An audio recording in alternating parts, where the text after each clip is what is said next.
Irmão, eu não sei você, mas o silêncio me incomoda. Se tem uma coisa que me incomoda é o silêncio. E se tem uma coisa que eu descobri que nós cariocas somos mestres em fazer, é dormir com o barulhozinho do ventilador ligado. Quantos fazem isso? Bom, você é de Deus demais. No céu, com certeza, vai ter um ventiladorzinho, um ar-condicionado, só para a gente dormir com barulho. Só que lá em casa é uma guerra, irmão. Não sei se você passa por isso. Uma guerra no bom sentido da palavra, se é que possa existir. É porque eu sou apaixonado pelo barulho do ventilador, pelo barulho do ar-condicionado. Eu gosto do vento também. A Ana, filha, a minha esposa, ela morre de frio. Morre. Então você já imagina no que dá. Ela fica com frio, eu fico com calor, ela não gosta do barulho, eu gosto. E só o sangue de Jesus. Por falar em barulho e esposas, eu não sei se você já sabe, mas é comprovado. Já tem gente rindo, não sei porquê. É comprovado cientificamente que todo homem, ele fala 7.000 palavras por dia. A mulher, por sua vez, ela fala 20.000 palavras por dia. As mulheres têm, irmão, a capacidade de conseguir falar 3 vezes mais do que os homens. E eu, sinceramente, não sei por que fizeram estudo para comprovar isso. Era só perguntar para a gente. Mas a verdade é que, quando elas não estão em casa, o negócio fica estranho. Esses dias a Ana viajou, ela foi para Belo Horizonte, eu fiquei desesperado. Pensa numa casa silenciosa. Se puder, só fechar o portão lá do kit, por favor. O pessoal da produção, faz o portão lá, por gentileza. Pensa numa casa silenciosa, irmão. Eu andava de um lado para o outro sozinho, não tinha a Ana falando atrás de mim, não tinha a Ana querendo conversar, puxando assunto. E eu liguei para ela e falei: Ana, para quando que é a sua passagem? Não, meu filho, vamos trocar esse negócio, volta logo, que eu não estou aguentando o silêncio dessa casa. Eu preciso de você aqui falando. E a Ana, irmão, ela é tão de Deus assim, ela gosta muito de falar, de conversar com toda mulher, né? Glória a Deus pela vida das mulheres. Mas ela gosta de conversar de madrugada, assim, na hora de dormir. A gente conversa, a gente faz tudo, a gente assiste filme, a gente leva, faz tudo que tem que fazer, tudo, entendeu? Você está entendendo? Tudo. Faz tudo que tem que fazer. Aí na hora de dormir, filho, cansado, você é doido para capotar. Aí Ana, então, amor, eu queria muito conversar com você sobre... Pô, Ana, no caso agora é hora de dormir, não é hora de conversar. Ela adora conversar de madrugada antes de dormir. A gente já... Isso é maravilhoso. Então, por que você está falando isso? Porque se existe uma coisa que nós precisamos entender é que a Bíblia diz que o meu povo, diz o Senhor, ele perece por falta de conhecimento.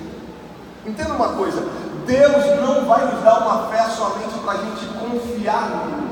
Deus vai nos dar uma fé para nós conhecermos. Porque você nunca vai confiar em quem você não conhece. E se tem uma coisa que a gente precisa conhecer e aprender, é sobre o poder das nossas palavras. Olha que interessante. Provérbios capítulo 18, coloca na tela para mim. Provérbios 18, versículo 20. Do fruto da boca enche-se o estômago do homem, e o produto dos lábios o satisfaz. Versículo 21. A língua, presta atenção nisso aqui. A língua tem poder sobre a vida e sobre a morte. E os que gostam de usá-la comerão do seu fruto. Eu já falei isso aqui.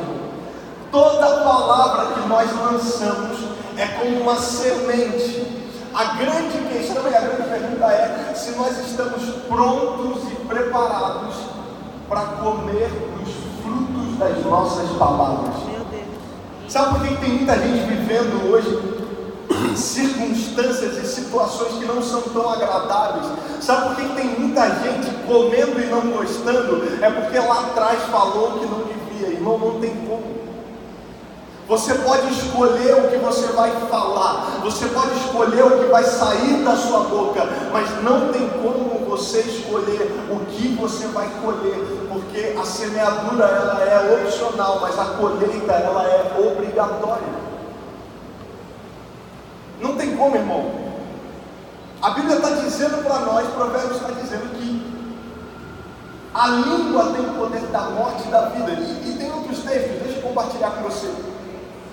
Provérbios 10, 11 diz que a boca do justo é fonte de vida, mas a boca dos ímpios abriga a violência. Pastor Márcio Valadão falou algo que é poderoso, e se você puder, anote, grave isso em algum lugar. Irmão, o que não deve existir, não deve nem sair da nossa boca.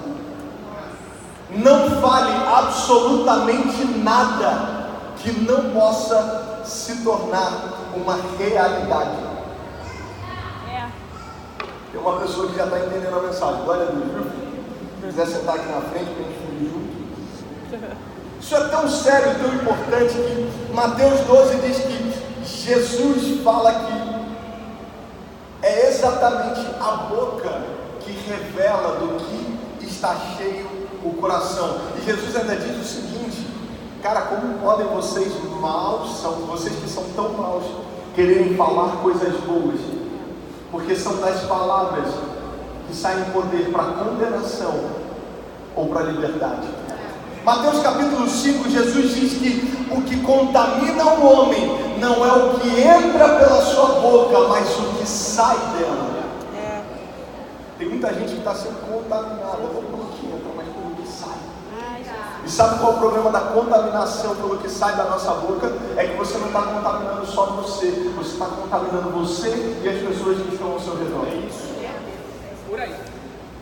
E talvez você nem esteja falando nada que contamine, mas pelo fato de você estar do lado de uma pessoa que só fala coisa ruim que não presta, só fala palavras que contaminam, você está sendo contaminado também, porque é como se fosse uma tabelinha, irmão. Se você não é contaminado pelo que fala, você está sendo contaminado pelo que ouve. É por isso que você precisa selecionar com quem você vai andar.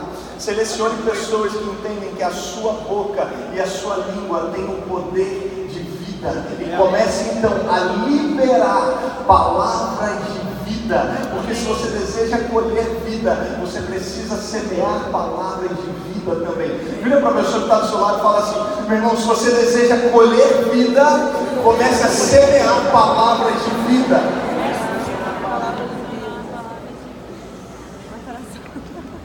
Eu quero ser muito objetivo, muito dinâmico nessa manhã, até porque eu não quero nem correr o risco de saber como é pregar contra o cheiro de um churrasco. Então, eu prometo que eu vou correr, eu vou ser muito dinâmico, mas eu preciso da sua atenção. Em primeiro lugar, o que eu quero compartilhar com você nessa manhã é o que não deve sair da nossa boca. Porque se você sabe o que você não pode falar, já fica muito mais fácil para saber o que você deve falar. Então vamos por eliminação. Em primeiro lugar, o que não deve sair da minha boca. Se você gosta de anotar, anota aí.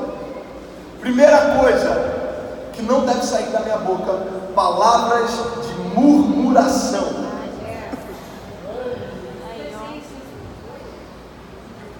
Jesus vai falar com a gente nessa manhã. Murmuração, para quem não sabe, outra palavra também significa reclamação. O povo de Israel fica 40 anos no deserto, fazendo uma trajetória, uma viagem que levava 11 dias. O caminho era curto, cara. O caminho era rápido. Mas por causa da murmuração dos seus lábios, a Bíblia diz que aquilo que levava 11 dias, então passa a levar 40 anos. Deixa eu te falar uma coisa, irmão. Entenda isso em nome de Jesus. A murmuração, ela tem um único objetivo: atrasar o propósito de Deus na sua vida. Eu costumo falar que cada vez que a gente reclama, cada vez que a gente murmura, é como se Deus nos convidasse gentilmente para dar mais uma voltinha no deserto. É por isso que tem algumas situações da nossa vida que a gente fala: mas isso não muda, cara. Mas não é possível, tanto tempo já se passou e parece que eu estou no mesmo lugar, vivendo o mesmo deserto. E Deus está falando: ei, enquanto você estiver reclamando dessa situação, essa situação ela só vai estender e aumentar o prazo. Deixa eu te falar, irmão, em nome de Jesus, eu clamo para que Jesus nessa manhã Ele possa segurar a nossa língua, para que Ele nos dê graça, para que dos nossos lábios não saiam palavras de murmuração. Porque, irmão, deixa eu te falar uma coisa, presta atenção nisso. A murmuração e a desobediência, elas geram paralisia e roubam o seu destino. Reclamar só atrasa o propósito. E sabe qual é o problema? É que toda murmuração vem acompanhada de ingratidão. Irmão, a gente reclama de tudo o tempo inteiro. Vamos ser sinceros, cara. Vamos ser honestos com a gente mesmo nessa manhã. Se está calor, a gente reclama. Se está frio, a gente reclama também. Se não tem ninguém na rua, a gente fala: nossa, que rua deserta, perigoso isso, né? Se tem trânsito, a gente fala: meu Deus do céu, que inferno de trânsito, para que tanto carro? É verdade. Se o ônibus demora a passar, a gente reclama: meu Deus, mas esse ônibus não chega. Se o ônibus passa mais um dia que eu vou andar de ônibus, hein? Olha Deus falando aí. A gente reclama de tudo. A gente reclama do preço da gasolina, que já está em 5,10, 5,20, mas esquece de agradecer que se você pode reclamar do preço da gasolina, você poderia investir nesse mesmo tempo agradecendo porque Deus te deu um carro. Fala Deus. A gente reclama porque o pneu da bicicleta furou, mas graças a Deus porque eu tenho uma bike. Talvez você esteja reclamando da sua esposa ou do seu marido. Tem tanta gente encalhada que você devia estar agradecendo a Deus por esse homem, por essa mulher. Essa foi pra mim? Glória a Deus. Pronto, falei. Tirou nossa paciência, entendi. Reclama do emprego, mas pastor, você não sabe. Se tivesse o chefe que eu tenho, você não ia aguentar, não. Não, deixa eu te falar. Hoje, fala, Deus. Opa. Vai devagar aí. Cada um tem um chefe que merece, irmão. Meu Deus do céu. Deus amado. Tá bem triste. Ao invés de perder tempo reclamando do seu chefe, você podia estar investindo tempo agradecendo a Deus porque Ele te deu uma porta de emprego. Tem tanta gente desesperada, tanto pai de família precisando de uma porta de emprego e você está aí reclamando do seu chefe. Sabe quando o seu chefe vai mudar? Quando você parar de reclamar dele e começar a declarar palavras de Deus. Pode não ser o melhor chefe do mundo, mas foi o chefe que Deus me deu. Ou Jesus muda esse homem, ou Ele abre outra porta de emprego para mim. Glória a Deus.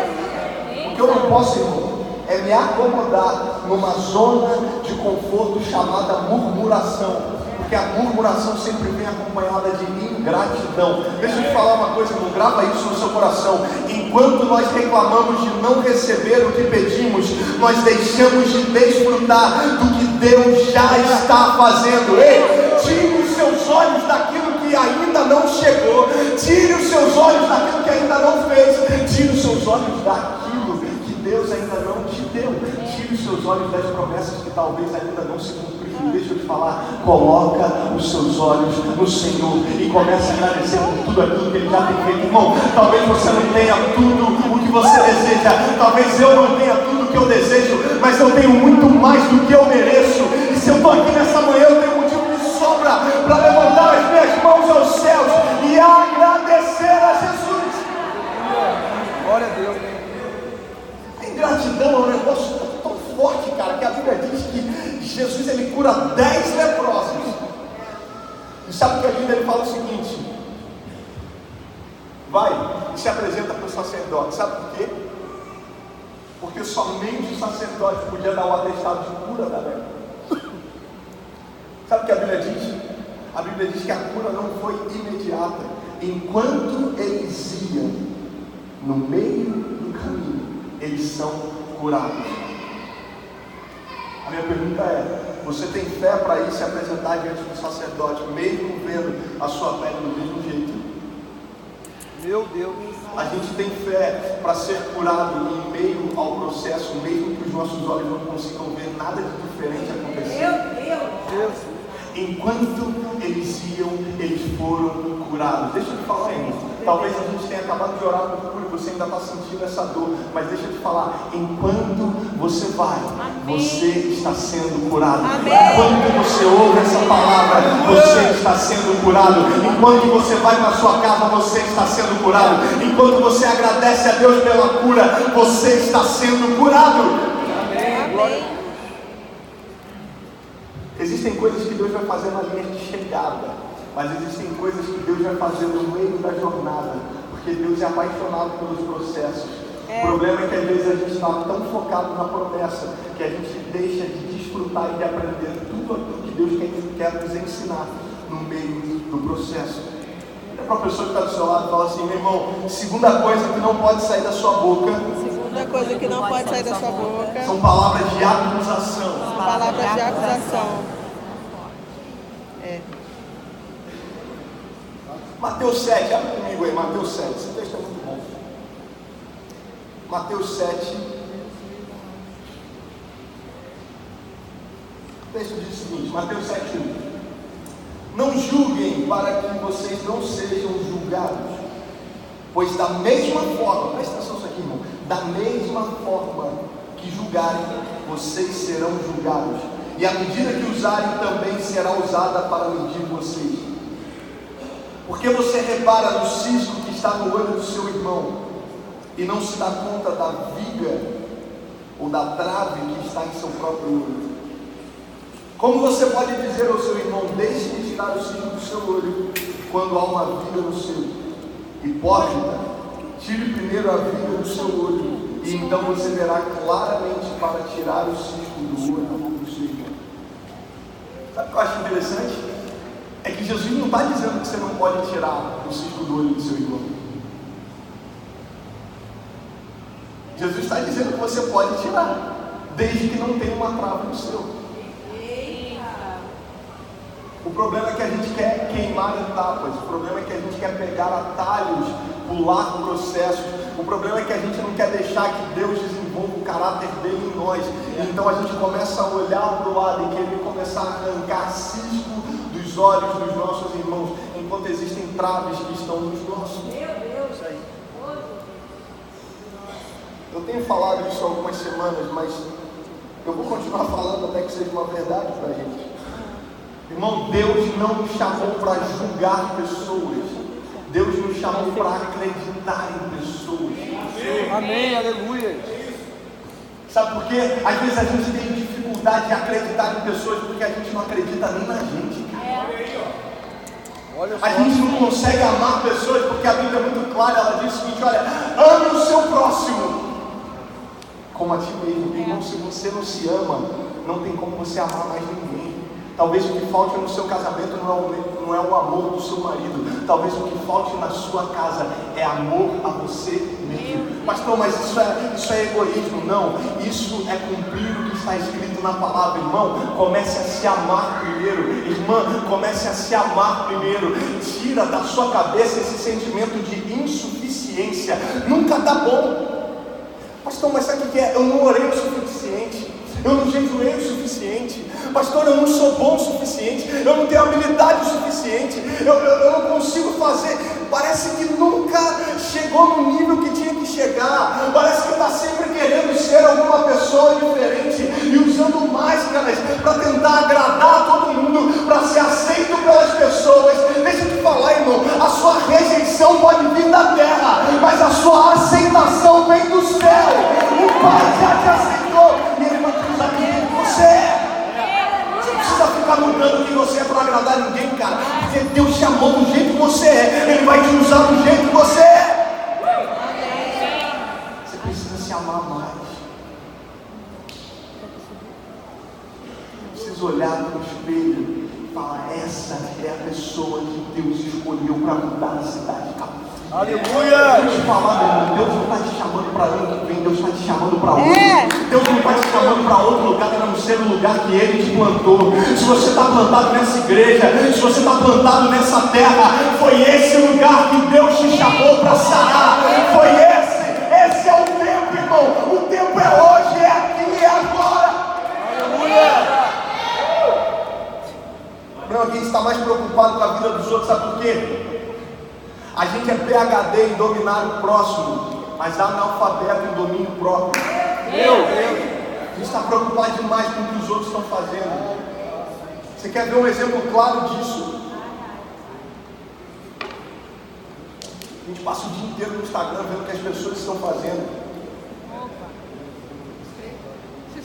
Joel capítulo 2 diz que os vossos velhos sonharão e os vossos jovens terão visões. O que isso significa? Sabe qual é o problema da nossa geração? Sabe por que a gente não está tendo mais visão? É porque a nossa visão está nisso aqui, está no celular, está no iPad, está no smartphone. A nossa visão está nos posts do Instagram das pessoas famosas. A nossa visão está na quantidade de likes, de seguidores que nós temos. A nossa visão está em ver o que está acontecendo no mundo e como está a vida das pessoas, como a grama do vizinho é mais verde. Ei, deixa eu te falar, irmão. Enquanto a nossa visão estiver na vida dos outros, enquanto a nossa visão estiver nos posts do Instagram, a gente não deve esperar que Deus nos dê visões e revelações do alto. Meu Deus! O problema é que a gente está distraído demais, olhando para aquilo. Pastor, é pecado? Não é, irmão. Eu uso, eu gosto, é bom, você pode usar. Mas deixa eu te falar uma coisa. Às vezes tudo que você precisa é tirar os seus olhos de uma tela e colocar os seus olhos num livro. Porque deixa eu te falar, enquanto você se compara com quem está no seu Instagram, isso sempre vai roubar a sua alegria. Oh Deus! Quando a gente estiver olhando e falando, uau, e o problema é que a gente não só se compara, a gente olha e a gente começa a julgar também.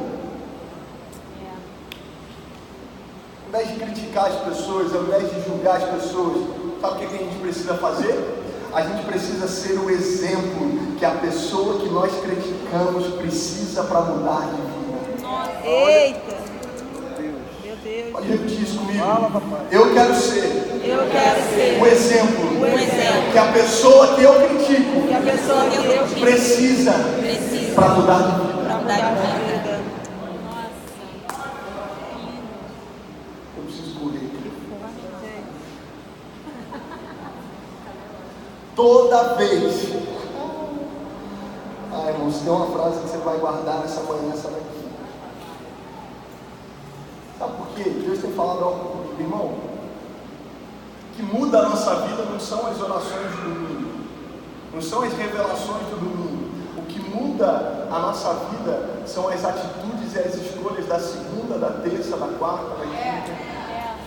Porque lá no seu trabalho, lá na sua casa, lá na sua faculdade, não vai ter um ministério de louvor desse aqui não, filho. Não vai ter uma cadeira preta acolchoada com todo mundo exaltando o nome de Jesus, não. Lá a chapa esquenta, cara. Mas deixa eu te falar. Toda vez que você abre a boca para falar de alguém, você perdeu uma ótima oportunidade de glorificar a Deus. Meu Deus! Pensa, irmão. Eu compartilhei isso aqui com a Ana. A Ana falou, é mesmo, né, amor?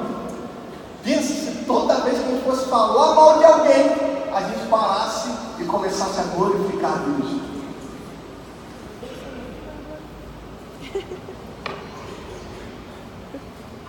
Imagina, irmão. Sabe qual é o problema? O problema é que a gente gosta de espiritualizar os negócios, né? A gente fala, não, pastor, sabe o que é? Eu estou falando assim, mas é só para orar pela pessoa, sabe? Perguntar, quando foi a última vez que a gente orou para alguém que a gente julgou e criticou, cara? Eita! Onde? Como igreja, nós precisamos entender que Deus não nos deu um martelo para julgar. Jesus nos deu uma bacia e uma toalha para servir. Amar pessoas, cara. Ou a gente é tão egoísta para ser alcançado pela graça a ponto de não querer que ninguém mais seja. Senhor. Irmãos, se os pecadores se sentiam bem e à vontade do lado de Jesus, a ponto de Jesus ser reconhecido como amigo de pecadores, por que eles não se sentem mais à vontade no nosso meio? Deixa eu te falar, criticam muito nossa igreja para isso, aí já para a gente já está tudo certo. Mas criticam muito. Pastor, a Lagoinha, vocês aceitam homossexuais? Aceitamos inclusive fofoqueiros como você.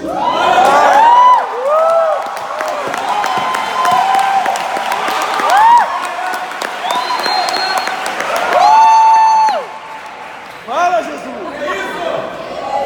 O reino de Deus não tem pecadinho, pecadão. O reino de Deus tem pecado, irmão. E eu não estou dizendo que a homossexualidade não seja. A homossexualidade é pecado perante a Bíblia. Deus fez homem e fez mulher. E a gente vai lutar até o final pelo casamento de homem e mulher a favor da família.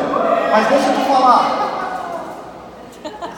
A gente trata o pecado com rigor, mas o pecador com amor. Deus não nos deu a chance de julgar o pecador. Deus está falando, ei, vocês podem julgar o pecado, mas o pecador é para vocês amarem. Sabe por quê? O pecador abandona o pecado quando ele encontra amor e graça de Deus fluindo através das nossas vidas. Aí a gente olha e diz assim, mas vocês têm que aprender a ser homem. Seja homem o suficiente para ensinar o homossexual a ser homem. Seja homem o suficiente para abraçar o homossexual. Ainda bem que eu vi! Seja homem o suficiente. Seja homem o suficiente para ter um tempo de mesa. Para todo mundo falar, aí virou, mexer também virou. Caramba, irmão. Eu sou homem de Deus e eu vou ser usado para transformação dessa vida. Talvez ele não tenha um pai. Eu vou ser pai desse cara. Eu vou ser aquele que vai ser usado por Deus para transformar essa vida. Meu Deus. Você vai ser o exemplo, cara. Amém. Você vai ser o exemplo que a pessoa que você critica tanto precisa para mudar de vida. Nossa, meu Deus. Ajuda a gente. Tem gente que critica quem ouve música secular. Deixa eu te falar, irmão. Não existe música secular e música gospel. É. Não existe. Pronto, falei, irmão. Hoje eu não posso Precisa alinhar algumas coisas. Tá soltinho igual arroz. Não existe música secular e música gospel. Existe música boa e música ruim. E deixa eu te falar, o que tem de música gospel ruim, irmão? Você pega, não tem princípio, cara. Não tem, é um negócio de vingança. A música é horizontal, não está na vertical. Exalta mais o homem do que o nome de Jesus, cara. Coloca você no centro e não a cruz de Cristo. Então a gente divide, é muito simples. Existe música boa e música ruim. Vai ter música secular que não vai te edificar em nada, mas não vai ser pecado nenhum você ouvir também. E bota o Roberto Carlos, bota um negócio bom, chama sua mulher para dançar, cara. Roberto Carlos, Bota o Fábio Júnior. Não vai botar uma rocha, viu, irmão? Você vai ficar louco. A minha pergunta é tanto legalista, cara. É tanta gente que viu três videozinhos no YouTube e está achando que é teólogo. Aí fica falando, não, fulano e tal, música secular. Eu pergunto, irmão, e você só vê filme gospel? Você só vê filme evangélico?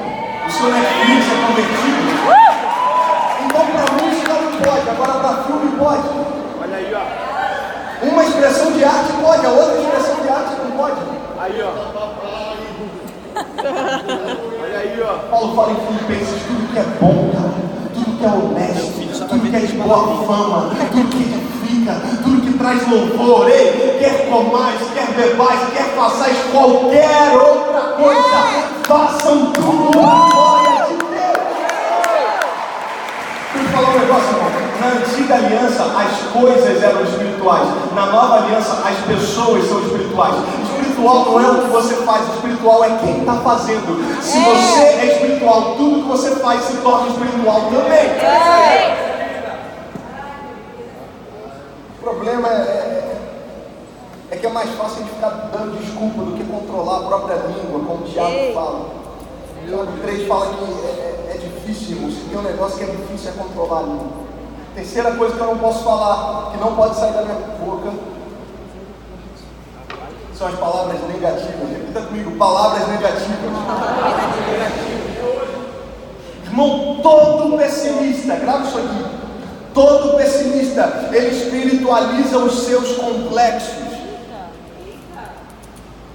Todo pessimista, ele quer dar uma desculpinha. Não, eu sou assim por causa disso. Conhece gente que fala, eu não sou bom, eu não sou capaz, ninguém gosta de mim, eu sou rejeitado, eu sou vítima, ninguém me ama. Isso aqui eu não tive oportunidade. Gente pessimista. Gente que coloca um não antes de todas as frases. Bom, não tem como a gente viver milagre se a gente colocar um não antes de todas as frases. Não, pastor Zagueiro, está muito difícil, né? Não, irmão, cuidado com gente pessimista, porque o pessimista mata os seus próprios sonhos, e depois que eles já estiverem mortos, provavelmente ele vai matar o sonho dos outros. Meu Deus. Eu lembro que quando eu cheguei em Cabo Frio, teve um abençoado, para não usar outro termo, ele disse para mim, pastor, bênção, vocês estão chegando, glória a Deus pela sua vida, a gente está vendo a nossa igreja, Deus é bom. Mas cuidado, viu, pastor? Mudou o discurso, estava tão bom até agora. Cuidado, pastor.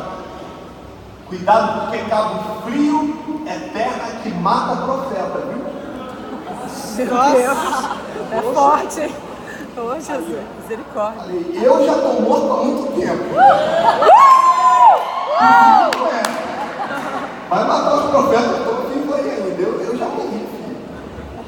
Já morri com Cristo. O apóstolo Paulo diz que agora não sou mais eu quem vivo. É Cristo que vive. Ninguém mata Jesus, porque um dia já tentaram e a cruz não segurou, o sepulcro não segurou, a morte não venceu. Ao terceiro dia ele ressuscitou. Ele vem dizer para mim que Cabo Frio é terra que mata profeta. Para mim, Cabo Frio é um celeiro de avivamento. Cabo Frio é uma terra de homens e mulheres de Deus apaixonados pelo Pai, que vão fazer uma revolução, que vão sarar a terra que foi ferida, que vão reconstruir o altar. Cabo Frio vai ser exemplo para a região dos lagos, para o Rio de Janeiro, para o Brasil. Eu creio nisso. Se alguém mais crê comigo, levante a sua mão e se expressa. Glória a Deus.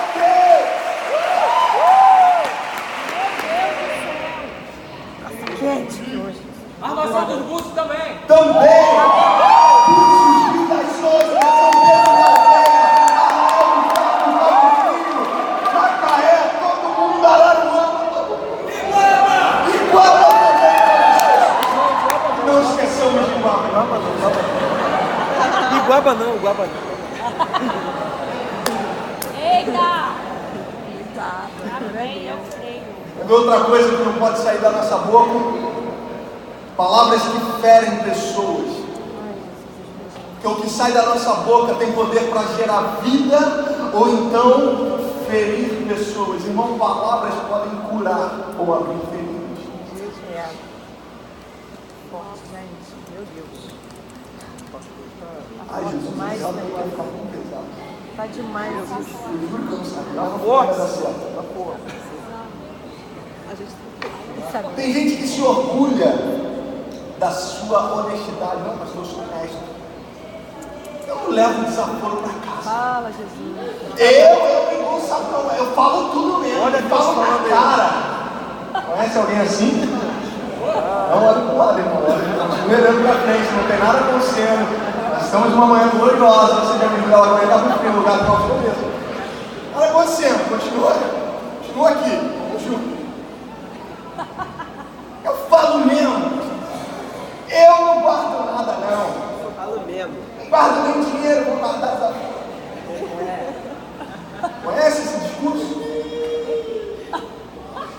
falar tudo o que pensa não é ser autêntico, é não ter domínio próprio. Meu Deus! O problema é que tem muita gente confundindo sinceridade com falta de educação. Jesus amado! Deus te chamou para ser sincero, Deus não te chamou para ser mal educado, filho. Ai, meu Pai! Jesus! Isso me levar desaforo para casa. Não está leve. O evangelho que Jesus nos propõe é o evangelho que se pede a nossa capa, a gente não pode nem pedir de volta. Se chama para caminhar uma milha, caminha a segunda. Não, a gente não está aqui brincando de ser igreja. A gente está aqui para reconstruir um altar e para pregar o evangelho que dá outra face. É isso aí. Não é fácil, mas esse é o propósito. Oh, Jesus. Se a gente não aprender a engolir seco, a gente nunca vai ter autoridade para falar. Meu Deus. Meu Deus. Deus, em nome de Jesus, nessa manhã, está colocando sobre as nossas bocas temor. Amém. Temor. Porque as nossas palavras não vão servir mais para ferir pessoas. Amém. Sabe por quê, irmão? A gente acha que fala o que Deus deixa de falar. O que você fala, mostra pra pessoa, o jeito que você fala. O jeito que a gente fala. Tem uns negócios às vezes que eu faço, eu me arrependo. Eu falo, Jesus, o que eu falei assim? Eu podia ter falado exatamente a mesma coisa de um outro jeitinho. Você que é casado entende o que eu estou falando mesmo. Fala de um jeito mais ou menos para você ver o que dá.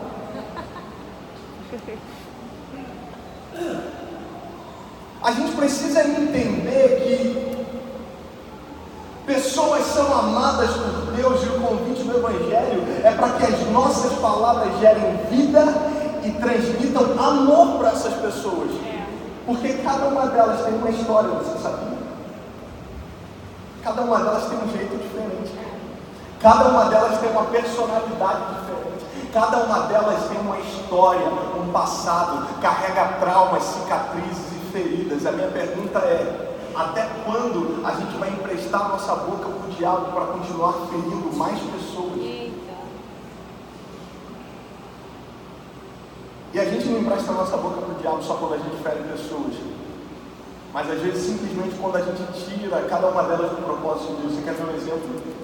Do Senhor. Pedro chega para Jesus e fala o seguinte: Jesus fala, olha, eu vou ser crucificado, eu vou morrer numa cruz, vou ressuscitar ao terceiro dia. Jesus fala tudo, e isso tem que acontecer para que se cumpra, ok. E Pedro fala, não, Senhor, vai não, eu não vou deixar. Sabe o que Jesus fala para Pedro? Pedro está tendo uma ideia incrível e maravilhosa, mas por melhor que sejam as nossas ideias, elas não podem nos roubar do propósito de Deus para nós. A ideia parece ser incrível, Pedro está tentando ajudar, Pedro está tentando livrar Jesus da cruz. Jesus fala para Pedro: Pedro, para trás de mim, Satanás. Sabe por que toda vez que a gente tenta tirar alguém do propósito, a gente está emprestando a nossa boca para o diabo? Meu Deus.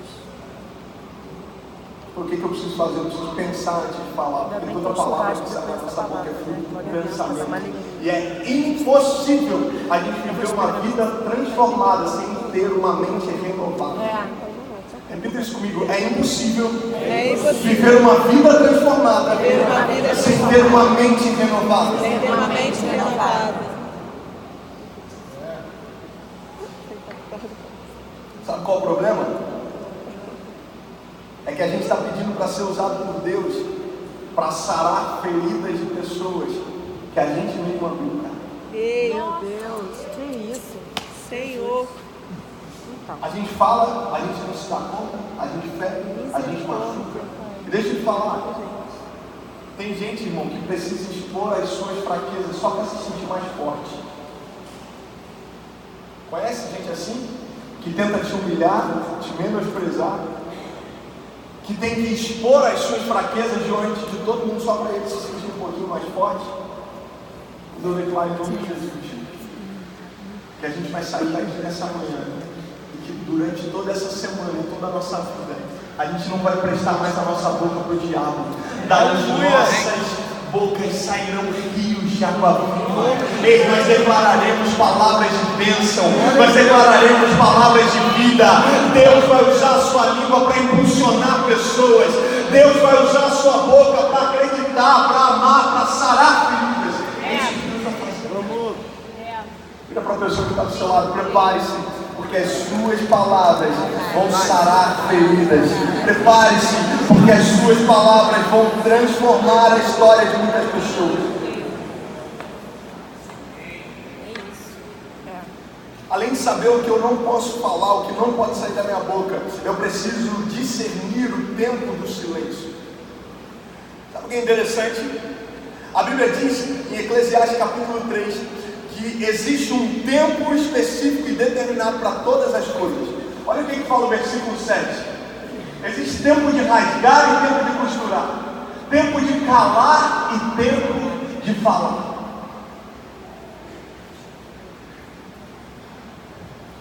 O problema é que a gente só aprendeu o tempo de falar, a gente não aprendeu o tempo de calar. Eita, Nós precisamos de discernimento para entender quando devemos abrir ou fechar a nossa boca. Nós precisamos de maturidade para entender que Deus pode usar tanto o nosso silêncio como as nossas palavras. Pode virar e falar isso para a pessoa que está do seu lado, meu irmão. Deus vai usar tanto o seu silêncio como as suas palavras.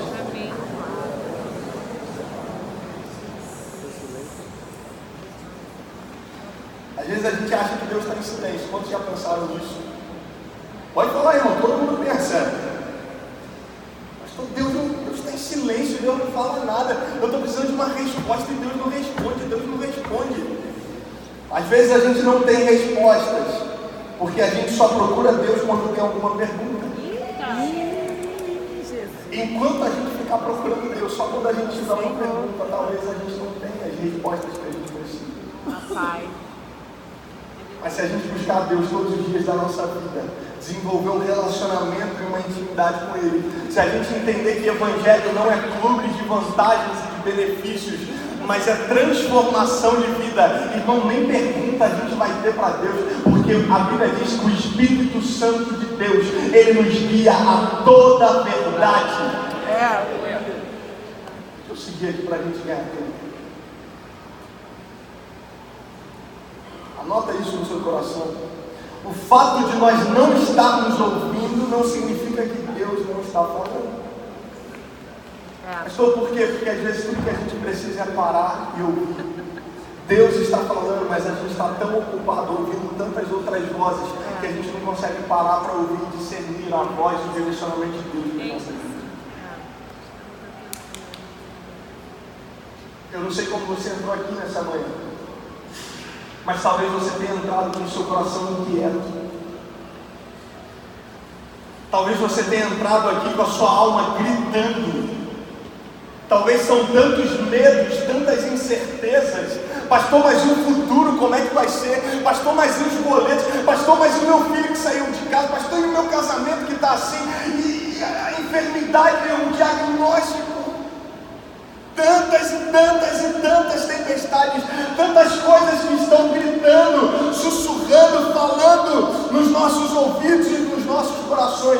Às vezes a gente está numa rotina louca, desesperada, com tantas atividades, correndo de um lado para o outro, para lá e para cá, buscando uma resposta, buscando uma solução, sem saber para onde ir, sem saber o que fazer. Parece que até a esperança já morreu.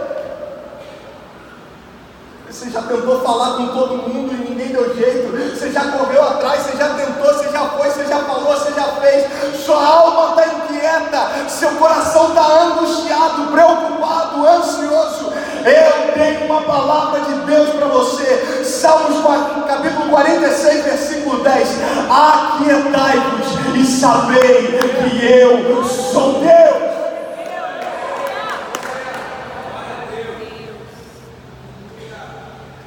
Pastor, Deus não está falando. estão ouvindo, deixa eu te falar. Somente quando nós estivermos em silêncio é que nós vamos descobrir que Deus não está. Às vezes tudo que você precisa fazer, e quem sabe Deus não te trouxe aqui nessa manhã só para aquietar a sua alma, só para te dizer: ei alma, aquieta-te. Ei, por que tantos conflitos? Ei, por que tantas perguntas? Por que tantos medos e questionamentos?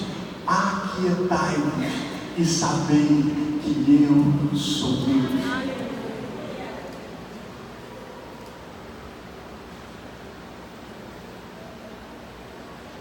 Quer ver um exemplo claro disso?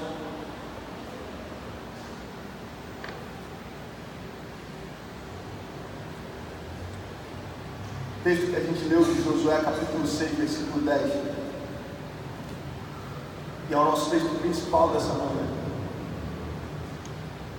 Você lembra o que a Bíblia diz em Josué, capítulo 6, versículo 10? Eu vou ler para você. Mas Josué tinha ordenado. Lembra de Josué, aquele que recebeu uma palavra de Deus? Seja forte e corajoso. Seja forte e corajoso. Não temas. Não se apavore. Eu estou com você todos os dias da sua vida. Eu não te abandono, eu não te deixo. É esse Josué. Esse Josué que recebeu de Moisés a missão de conduzir o povo. Porque a terra era prometida, mas precisava ser conquistada. Josué está marchando com o povo, ele acaba de passar pelo Jordão, e o rio Jordão também se abre, assim como o Mar Vermelho se abriu, e eles chegam agora para possuir a terra de Jericó. A Bíblia diz que existiam muralhas que cercavam a cidade. Presta atenção nisso, eu já vou finalizar. Muralhas cercavam essa cidade. Sabe quanto mediam essas muralhas? 10 metros de altura. Eram 2 muros, um externo e interno. O muro interno media 4 metros de largura e o externo 6 metros, 2 metros de largura, um total de 6 metros. 6 de largura por 10 de comprimento. E essa muralha, ela rodeava toda a cidade. Deus fala para Josué assim: Josué, eu vou te dar essa terra, eu vou te dar essa cidade, mas faz o seguinte: chama os soldados, chama os guerreiros, chama o teu exército para jogo, Josué. Mas não vai só o exército não, é aqui que está a chave. Vocês vão fazer o seguinte: são 7 dias, Josué. Em 6 dias vocês vão rodear uma vez a muralha. Vão rodear uma vez por dia. Vai o exército, vai a arca e vai os sacerdotes. 7 sacerdotes vão na frente. Sabe o que a Bíblia diz? Que eles carregavam buzina de chifre de carneiro. Deixa eu te falar, esse não era o tipo de buzina para guerra. Esse era o tipo de buzina para júbilo e para celebração. Eles estavam indo guerrear, mas estavam usando uma buzina de júbilo e de celebração. Sabe quem está indo na frente? Não são os soldados de guerra, são os sacerdotes, aqueles que carregam a presença. Sabe quando as muralhas vão cair na nossa vida? Quando a gente colocar a espada na cintura, levantar o pandeiro para começar a glorificar a Deus antes de ver as muralhas cair. 6 dias eles estão rodeando em volta da muralha. 6 dias. Uma volta por dia. No 7º dia a Bíblia diz que eles dão 7 voltas. Mas Josué tinha ordenado ao povo: não deem o brado de guerra, não levantem a voz, não digam palavra alguma. Sabe o que Josué está falando? Ei, fiquem em silêncio.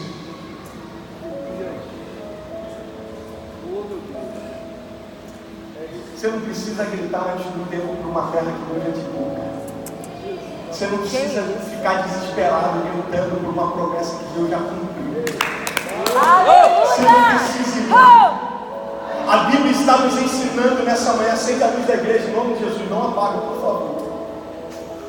A Bíblia está nos ensinando Que existe tempo de bradar, de gritar sim, mas existe tempo de ficar em silêncio, porque Deus também trabalha no silêncio. Aquietai-vos, cara, Deus está falando com alguém nessa manhã. Aquietai-vos e sabei que eu sou Deus. Sabe por que eles passaram 6 dias rodeando a muralha, irmão? Esse era um teste de obediência, porque foram 6 dias sem resultados.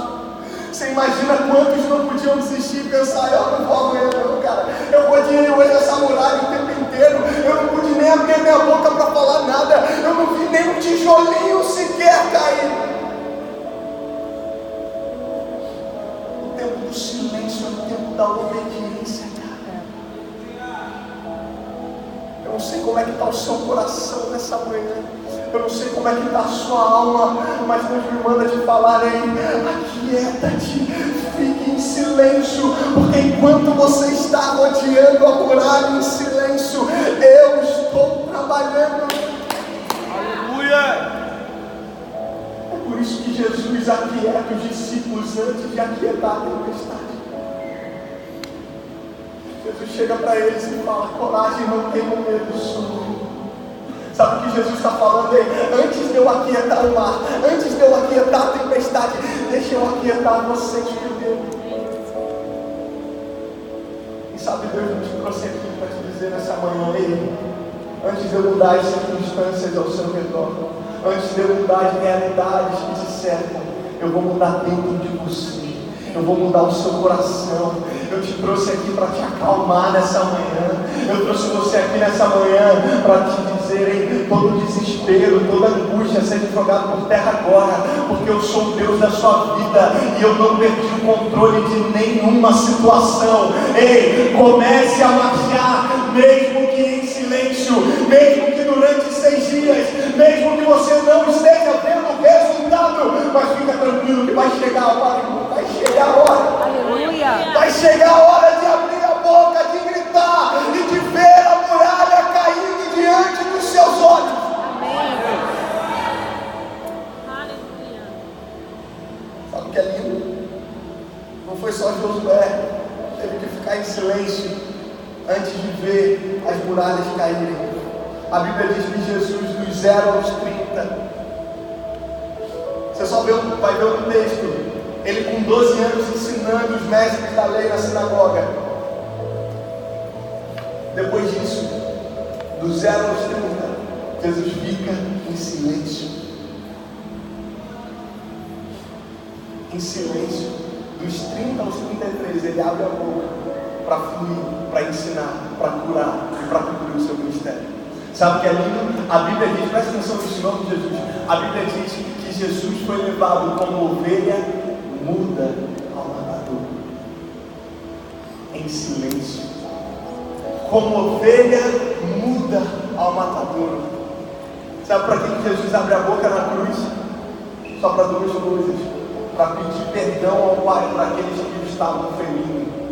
No tempo de silêncio de Deus na sua vida, você vai abrir a boca sim para perdoar as pessoas que estão te ferindo. Amém. Assim como Jesus fez. Sabe o que Jesus faz? Sabe por que ele abre a boca a segunda vez para dizer: Pai, em suas mãos eu entrego o meu espírito. Tetelestai, está consumado. Você vai abrir a boca quando a promessa se cumprir, quando o propósito for estabelecido. Moisés vive 40 anos no Egito. Deus chama Moisés para ser um libertador do povo de Israel. Ele passa 40 anos no deserto. Antes de libertar o povo de Israel, 40 anos no deserto, cuidando das ovelhas do seu sogro. Sabe fazendo o quê? Em silêncio. Paulo tem um encontro com Jesus, ele cai do cavalo, antes dele se tornar um perseguido, porque até então ele era perseguidor da igreja, zeloso com a lei, perseguia, matava os cristãos. Agora ele tem um encontro com Jesus, e ele diz o seguinte: diante dele, todo mundo é como perda, tudo que eu sei é como estar diante dele. Não pense que Paulo amanheceu no dia seguinte pregando, orando e escrevendo cartas. Paulo passou pelo período do silêncio. Sabe por quê? Porque só tem autoridade para falar quem teve obediência para permanecer em silêncio. Caraca. Grava isso no seu coração. Só tem autoridade para falar quem teve obediência para permanecer em silêncio. Porque é exatamente no silêncio. Presta atenção nisso. É exatamente no silêncio. É exatamente no aquietai-vos e saber que eu sou Deus. É no silêncio que Deus nos ensina a gritar para a pessoa certa, na hora certa. Você lembra do cego de Jericó? Pedindo esmolas na beira do caminho, em silêncio, porque ninguém precisa abrir a boca para pedir esmola. Você fica sentado, coloca um colchão, um cobertor e estende a mão. Em silêncio você pede esmola. Sabe por quê? Porque tudo que as pessoas ao redor dele podiam fazer era simplesmente isso: dar esmolas. Sabe o que a Bíblia diz? Que ele ouve a notícia de que Jesus está passando. Sabe o que o tempo no silêncio ensinou para ele? A gritar para a pessoa certa, na hora certa. Ele ouve que Jesus está passando e ele começa a gritar: Jesus, filho de Davi, tem misericórdia de mim. Jesus, filho de Davi, tem misericórdia de mim. Ele deposita em Jesus toda a sua esperança, cara. Ele deposita em Jesus toda a sua confiança. Ele deposita em Jesus toda a sua expectativa. Sabe qual é o problema da nossa geração? É que a gente está gritando para pessoas e pedindo esmolas para Deus. Meu Deus. Ô, Jesus, que isso? Sabe qual é o nosso problema? É que a gente está pedindo para todo mundo ver se dá um jeito na nossa vida. A gente pede para o amigo, a gente pede para a família, a gente pede para o empresário, a gente pede para o político, a gente pede para todo mundo que conhece, a gente pede para o médico, a gente pede para quem é influente, a gente pede para todo mundo, a gente grita por socorro para todo mundo. Jesus está passando e a gente está só dando esmola e pedindo esmola para Jesus. Irmão, todo mundo que você correu atrás pedindo socorro, a única coisa que eles podem te dar é esmola. Mas eu vou te dizer uma boa notícia nessa manhã: Jesus está vivo, Ele está aqui, Ele está passando aqui nessa manhã. Pastor, eu estou vivendo um tempo de silêncio, então aprenda a gritar para a pessoa certa, na hora certa. Jesus está aqui nessa manhã para transformar a sua vida. Jesus está aqui nessa manhã para mudar a realidade da sua vida. Você não precisa mais ficar na beira do caminho pedindo esmola, porque o Rei dos Reis, o Senhor dos Senhores, o Jesus que te ama, que morreu no seu lugar, Ele está passando aqui te dizendo: ei, eu tenho um propósito para a sua vida. Chega de viver vazio, cara. Chega de viver uma vida sem sentido. Chega de viver uma vida sem esperança. Chega de viver uma vida mais ou menos de qualquer jeito. Ei, chega! Para que pedir esmolas? Para quem pode te dar salvação, paternidade e um destino. Sabe o que é incrível? O pastor Vitão falou isso na última quarta e isso falou demais comigo. Davi não fala do gigante. Davi vai entregar a marmita em silêncio. Mas quem está em silêncio aprende a gritar na hora certa para a pessoa certa. Davi vai entregar a marmita para os seus irmãos em silêncio, mas ele chega lá e ele ouve a afronta de Golias. Tem um homem não? Cadê? Vem um gigante. As muralhas já caíram. De repente você está aqui, você está pensando: pastor, já teve tanto de muralha que caiu na minha vida, mas tem tanto de gigante que se levanta também. Deixa eu falar, irmão, gigante não serve para você ficar conversando com ele. Gigante existe para ser derrubado. Você não entendeu o que eu falei? Você não vai ficar conversando, dialogando com os seus gigantes. Gigantes existem para serem derrubados, e eles serão derrubados, todos eles, cada um deles. Sabe o que a Bíblia diz? Que o exército, os israelitas ouviam a voz de Golias e tremiam, fugiam de medo. Sabe o que a Bíblia diz? Que Davi tenta colocar a armadura de Saul e não consegue, porque toda vez que a gente tenta usar algo que Deus fez para o outro e não para a Davi fala o seguinte: ei, você está vindo para mim, com espada, com escudo e com lança, mas eu vou contra você, em nome do Senhor dos Exércitos. Sabe quando os seus gigantes vão cair? Quando você parar de fugir deles e começar a correr em direção a eles. Deus não está te chamando para conversar, para admirar, para exaltar o seu problema. Deus está te chamando para gritar em nome dele e derrubar os seus gigantes. Não interessa a armadura que você está indo, não interessa a armadura que você está usando, não interessa o quanto de força ou habilidade você tem para derrubar esse gigante. O que importa é o nome de quem você está indo. Davi disse: eu vou contra você em nome do Senhor dos Exércitos, o Deus Todo-Poderoso. O tempo de silêncio nos ensina a gritar para a pessoa certa, na hora certa. Chega, irmão, chega de ficar falando dos seus problemas. É tempo de começar a falar aos seus problemas. Davi podia voltar para casa e ficar conversando com todo mundo sobre os gigantes dele. Chegou o tempo de você se levantar e parar de falar dos seus problemas e começar a declarar sobre cada um deles. Sabe o que é pronto? Falei. É você virar para o seu gigante e falar: ei, você não vai ficar mais de gracinha. Você se levantou, mas eu também me levanto. E você se levantou para cair em nome de Jesus. Aleluia!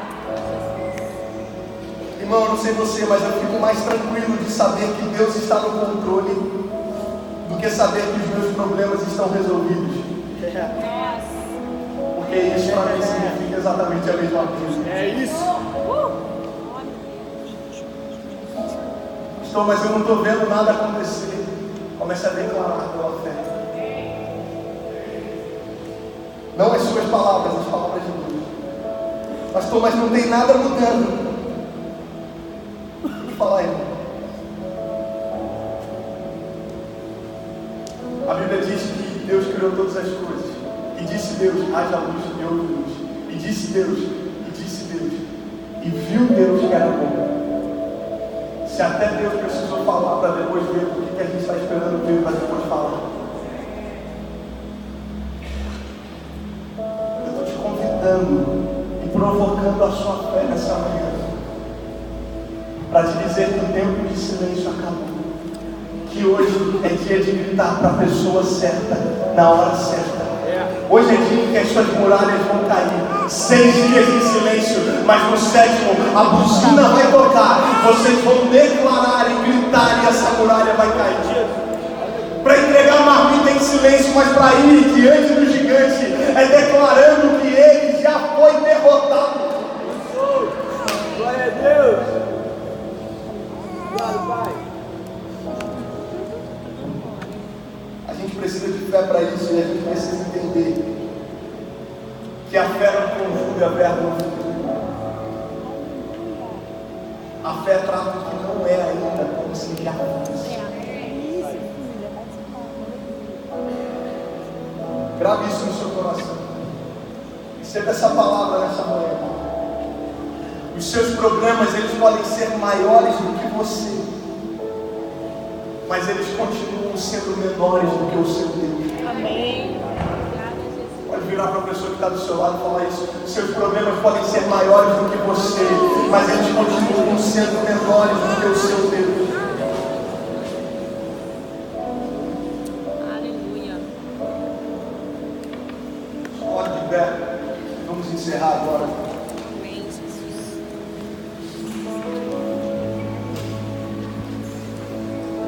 Ezequiel capítulo 37. Não se movimente, não vai embora, nós vamos finalizar em 5 minutos. Eu preciso da sua atenção, a gente já vai comer e vai ser. Não se movimente, preste atenção nisso.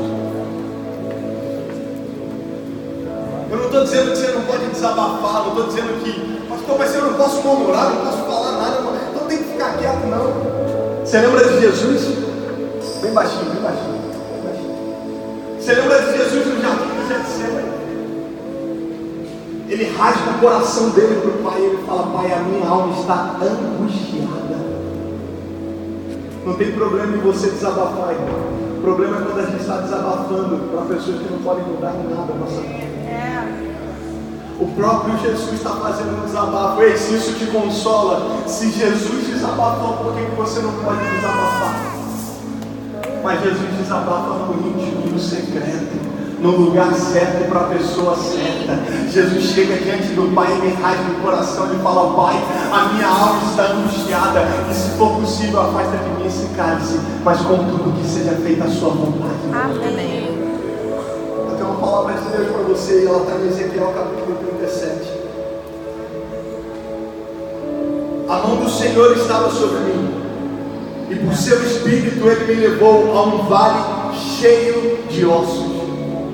Ele me levou de um lado para o outro, e pude ver que era enorme o número de ossos no vale, e que os ossos estavam muito secos.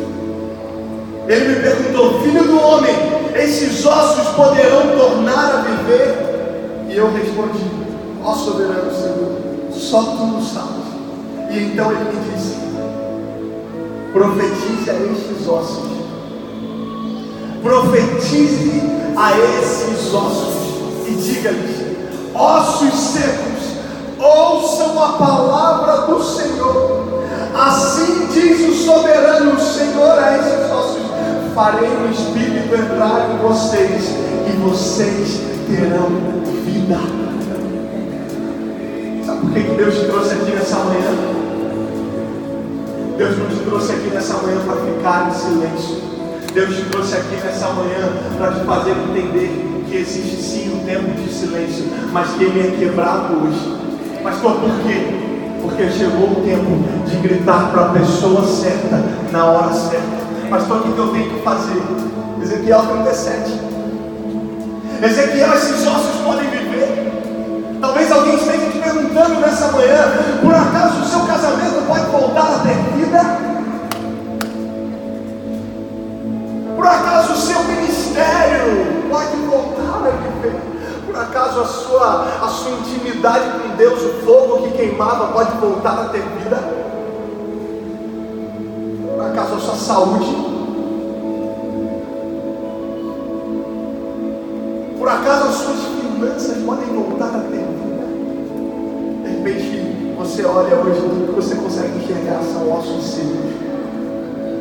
Foi exatamente o que Ezequiel enxergou: ossos secos. De repente você está aqui e está falando: pastor, já morreu, meus sonhos morreram. Eu não tenho mais sonhos, pastor. Eu não tenho mais plano, não tenho mais projeto. Parece que não tem vida. Eu estou correndo de um lado para o outro, não tem sentido, não tem propósito. Existe um vazio tão grande dentro de mim. Sabe o que você deve fazer? Então ele me disse: profetize a esses ossos e diga-lhes: ossos secos, ouçam a palavra do Senhor. Sabe o que você precisa fazer nessa manhã?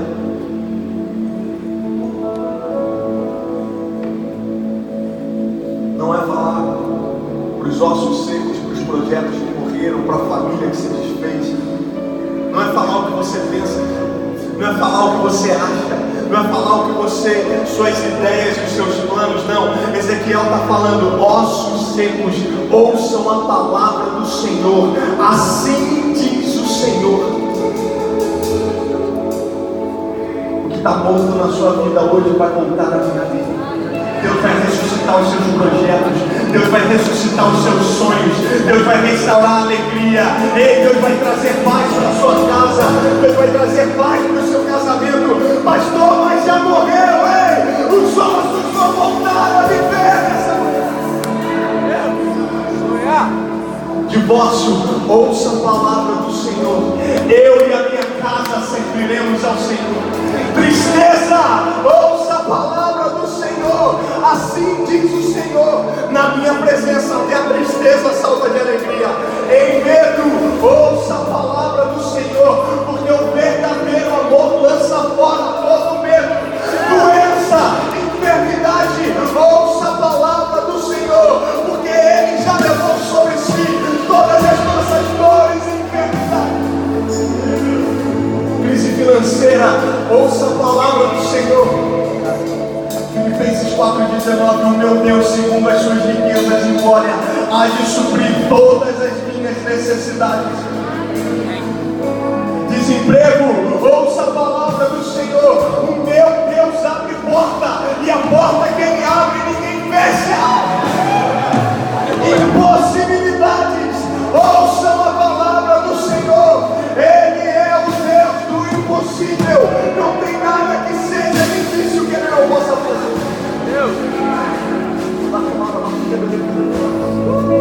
Ministério que morreu, desânimo, falta de apetite, de fome, de sede, cansaço. Desânimo, ouça agora a palavra do Senhor. O fogo arderá continuamente sobre o altar e não se apagará. Cansaço, peso, fardo, ouça a palavra do Senhor. Assim diz o Senhor: vinde a mim todos os que estão cansados e sobrecarregados, porque eu vos aliviarei. Sabe o que você deve fazer em meio ao caos? Abrir a sua boca e profetizar. Porque foi isso que Deus fez. Gênesis capítulo 1, versículo 1. A Bíblia diz que no princípio criou Deus os céus e a terra. Versículo 2. E a terra era sem forma e vazia, e pairava sobre o abismo trevas.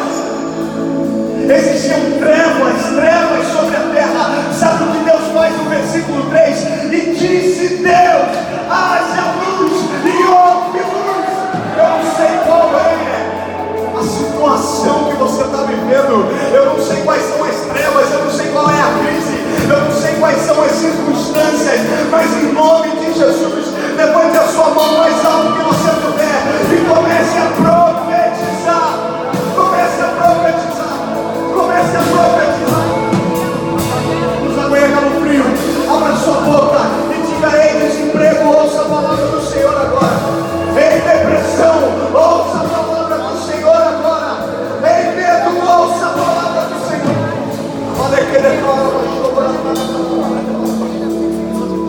É através da sua palavra que Deus criou todas as coisas. E é através da palavra dele que Ele te renova nessa manhã. É através da palavra dele que Ele te cura, que Ele te levanta, que Ele te sustenta e que Ele diz: ei, pode até ter morrido, mas eu vou ressuscitar hoje.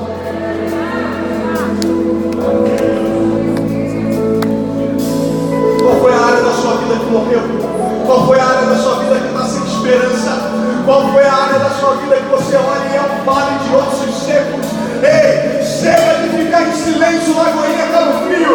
Levante as suas mãos aos céus e comece a declarar vida, vida, vida, vida de Deus. A Bíblia diz que Lázaro, irmão de Jesus, amigo de Jesus, a Bíblia diz que Lázaro morreu, já tem 4 dias, já está fedendo. Já era, Jesus, se você tivesse chegado antes, deixa eu te falar, Jesus não demora e não se atrasa. Ele chega na hora certa para fazer o que Ele tem que fazer.